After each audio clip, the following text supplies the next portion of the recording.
ዒልም የሚመጣው በአደብ ነው። ሼክ በር እንኳን ነበር አቧራ ለብሰው ሰለፎች ሼክ በር ሄዱና ይቆማሉ። አቧራ ለብሰው አትለያቸውም አሉ። ምን ነው አታንኳኳም ስትለው ድንገት ተኝቶ ቢሆን ወላ ምን ቀልቡን ሼክን እንዴት አሉ። በዚህ እኮ ነው ዒልሙን የሚለብሱት። የአንድ ቀን ዒልም ይበቃቸዋል። እነዚህ አሁን 15 ዓመት ዒልም ይቀራል። አሁን ምንም ይቀራም አይመስልም። 40 ዓመት ዒልም ቀርታለች የቀረች አትመስልህም። ለምን አደቡ ተጣሳ። ከአደብ ጋር اجعل علمك يعني ملحا وادبك دقيقا አሉ። አደብህን ዱቄቱን አደብ አድርገው አሉ። ዱቄታን የሚበዛው صح ዒልሙን ጨዋን አድርገታሉ።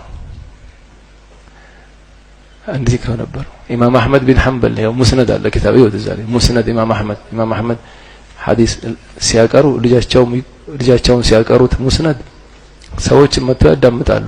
ከሚያዳምጡት አንዱ ከ10 ዓመት በላይ እሱን ቁጭ ይል ነበር። የሚያቀሩት ሐዲስ ነው ኢማም አህመድ ልጃቸው ይቀራል። ሌላው 10 ዓመት በላይ አንድ ሐዲስም አልጻፈም። የሚያቀሩት እኮ ሐዲስ ነው። ይሁት ሙስነድ ኢማም አህመድ ኪታብ ሙቀዲማው ላይ መጀመሪያው ላይ ከፈተውና ሼክ ላይ ቀረው 10 ዓመት በላይ የሚጽፈው ምንድነው? ኢማም አህመድ አደባቸው አኽላቃቸው ሐለታቸው ከሚሰድባቸው ሰው ጋር እንዴት ናቸው ሲነሱስ እንዴት ናቸው ሀዲ አኽላቅ ጠቢዓ ሐለታቸው ነው የሚጽፈው። ሁሉም የሚጻፍ ነው። መጅልሳቸው ላይ ሐሜት አትሰማ ነሚማ አትሰማ ቂለ ወቃል አትሰማ ጥል አትሰማ አይባሉ ዱንያ ስሟን አትሰማት። አጂብ አይደል? በዚህ ነው ዒልም ያገኙት የድሮ ሰዎች። ያዛ አንተም ዒልም ከፈለክ አደብ ይፈልጋል።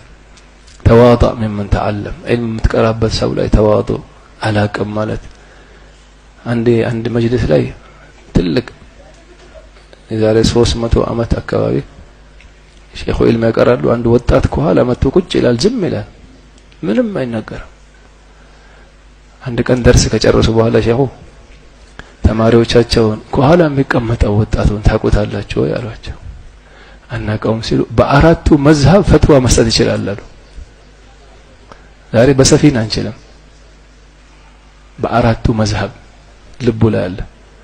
ዝም ዒልም መጀመሪያው ሁሉ ነገር አቃሉ ያስብልሃል። እየበዛ ሲመጣ ግን ተወርድና አላቅም ትላለህ። አብዛኛው ዝም ብሎ የሚናገር መጀመሪያ ደረጃ ላይ ያለው